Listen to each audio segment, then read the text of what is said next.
बुलेटिनच्या सुरुवातीला बातमी नाशिकमधून आहे। विधान परिषद निवडणुकीत नाशिक आणि जळगावचं बंड ही महायुतीची डोकेदुखी होती। मात्र शिवसेना आणि भाजपचे संकटमोचक म्हणून ओळखले जाणारे मंत्री उदय सामंत आणि मंत्री गिरीश महाजन यांनी संपूर्ण ताकद पणाला लावली। नाशिकचा बंड शमवण्यात या दोघांना यश आल्याची माहिती आहे। गोकुळ गीते थोड्याच वेळात पत्रकार परिषदेत तलवार म्यान करतील अशी सूत्रांची माहिती आहे। तर दुसरीकडे जळगावचा बंड मात्र अजूनही कायम आहे। जळगावमध्ये शिवसेनेच्या रेश्मा काळे निवडणूक लढवण्यावर ठाम आहेत। त्यामुळे नाशिक नंतर आता संकटमोचक जळगावचं बंड कसं शमवणार याची उत्सुकता आहे।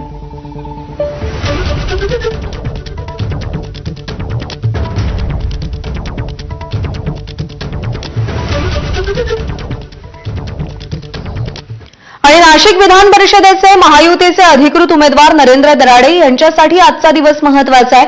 महायुतीसमोर आव्हान उभं करणारे बंडखोर उमेदवार गोकुळ गीते आज आपली बंडाची तलवार म्यान करणार असल्याची माहिती विश्वसनीय सूत्रांनी दिली।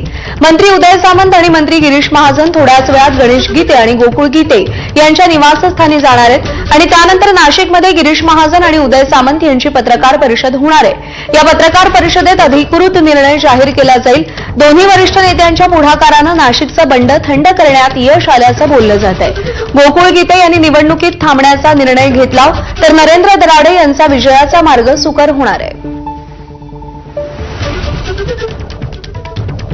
नाशिकच्या बाबतीमध्ये अनेक वेळा गणेश गीतेंची चर्चा झालेली आहे, गोकुळ गीतेंची चर्चा झालेली आहे, गिरीश महाजन साहेबांनी देखील चर्चा केलेली आहे। काल मुख्यमंत्री आणि उपमुख्यमंत्री दोघेही गणेश गीतेंशी बोललेले आहेत। त्याच्यामुळे मला असं वाटतं की आज संध्याकाळपर्यंत त्याच्यावर काहीतरी योग्य तो निर्णय निघेल। जळगावात विधान परिषदेत महायुतीत बंडखोरी कायम असल्याचं पाहायला मिळतंय। जळगावच्या शिवसेनेच्या बंडखोर उमेदवार रेश्मा काळेंनी उमेदवारी कायम ठेवली आहे। तसंच आता माघारीची वेळ संपली असून प्रचाराला सुरुवात केल्याचं रेश्मा काळेंनी सांगितलंय।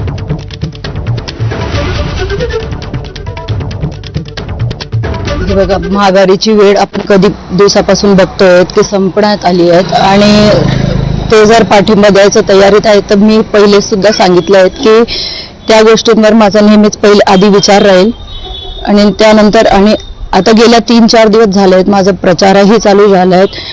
मतदारांचं इतकं चांगलं प्रतिसाद भेटत आहेत आणि त्या प्रतिसादात आता समोरून आम्हाला आमंत्रण येत आहेत भेटायला। तर माझी माघारीचं आता मी काही त्या याच्यामध्ये नाही येत की माघारी घेईल।